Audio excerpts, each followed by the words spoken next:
दर्शकों को बताते चले और सरकार से एक खास अपील, वो शिक्षा का मंदिर है, बनवाया जिसने भी, लेकिन हिंदू मुसलमान सभी वहां पर पढ़ाई करते हैं।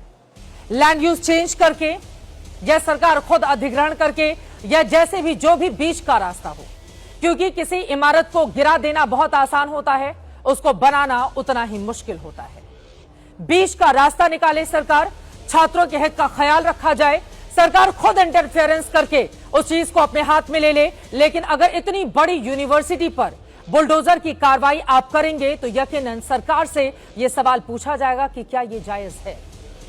ज्ञापन दिया आपको, क्या मामला है? ये मामला मुसलसल पिछले कई रोज़ों से चल रहा है। जिस तरीके से प्रशासन द्वारा, रामपुर प्रशासन द्वारा 40 में से 38 इमारतों गैर कानूनी बताकर उसको जमींदोज करने के लिए जो प्रशासन ने एक नोटिस चस्पा किया है, नोटिस भेजा है, इंतहाई वो दुर्भाग्यपूर्ण निंदनीय है। हम उसके मजम्मत करते हैं और हम यही कहना चाहते हैं कि वो महज इमारतें नहीं हैं, वो बच्चों का मुस्तकबिल है और बच्चों का वो तालीमी इदारा बच्चों का मुस्तकबिल है और उन तलबाओं का ख्वाब है जो तलबा इस मुल्क की तरक्की के लिए अपनी सलाहियतें सर्फ करना चाहते हैं, अपने इस मुल्क को तरक्की की तरफ लेकर जाना चाहते हैं। उन इमारतों को आप ये कहने के बाद में ज़मींदोज़ कर देना चाहते हैं कि ये इमारतें गैर कानूनी हैं, और जबकि वही प्रशासन उन्हीं इदारों की बुनियाद पर चढ़कर आज इन बुलंदियों पर पहुँचे, आज उन्हीं इदारों को ज़मींदोज़ करने की बात करते हैं। अगर उनमें कुछ कमियाँ हैं तो यकीनन आप उनके बानी से ऐसा हर्जाना वसूल करें, उसके एवज में हर्जाना लिया जाए ताकि उनमें सुधार पैदा हो। ये किसी भी चीज़ का हल नहीं है ज़मींदोज़ कर देना। हम तो यही चाहते हैं इस प्रशासन से कि अगर कुछ उसमें कमियां हैं तो उसके एवज में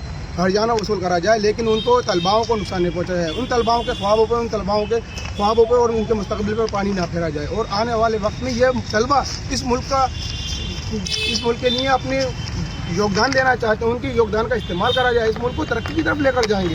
आप उन लोगों के ख्वाबों को चकमाचूर कर देते हैं। हम तो ये कहना चाहते हैं कि अगर आजम खान साहब से कोई गलती हुई है तो उस गलती का उनसे हरियाणा वसूल करा जाए, ना कि उन इमारतों को ज़मींदोज़ कर देना चाहिए। डीएम साहब ने क्या आश्वासन दिया है? डीएम साहब ने आश्वासन दिया है कि इसके लिए जो भी मुमकिन कोशिश होगी करेंगे।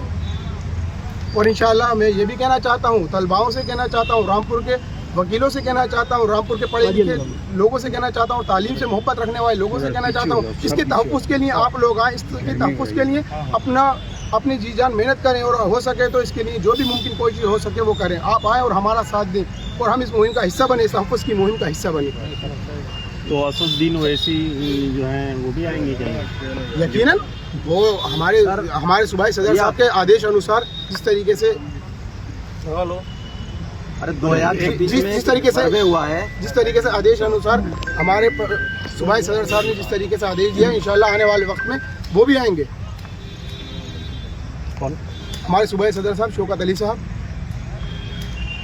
और असुद्दीन वही सब तो मुसलसल। अब आपको मैं एक बात और बता दूं, कल को सहारनपुर से होने वाली सभा से जिस टाइम वही साहब इस यूनिवर्सिटी के लिए बोलेंगे तो हो सकता है कि आने वाले दिनों में तो अखिलेश यादव जी या तो कोई ट्वीट करते हुए नजर आएंगे या फिर बोलते हुए नजर आएंगे, क्योंकि जब वैसे साहब बोलते हैं तो जब इनकी जुबान में जान आती है, उससे पहले जान नहीं आती है। वरना मुसलसल ये और मुद्दों पे बात करते हैं, कभी मुसलमानों के मुद्दों पर बात करना मुनासिब नहीं। एक बाइट सुना। अगर मोहम्मद अली जौहर यूनिवर्सिटी पर ध्वस्तीकरण हुआ तो अभी तक तो आपने बहुत कुछ ध्वस्त कर लिया है। मैं आपके चैनल के माध्यम से बता देना चाहता हूँ, वो शिक्षा का मंदिर है, उसको अगर ध्वस्त किया तो सरकार एआईएमआईएम और स्टैंड नहीं लेगी, सड़कें जाम हो जाएंगी। समझना पड़ेगा सत्ता को। शिक्षा जो है ना, इंसान को जीने का अधिकार देती है, और जब आप शिक्षा बंद कर दोगे तो मैं तो यही कह रहा हूँ, मधुशाला खोलिए, आप मधुशाला खोलिए।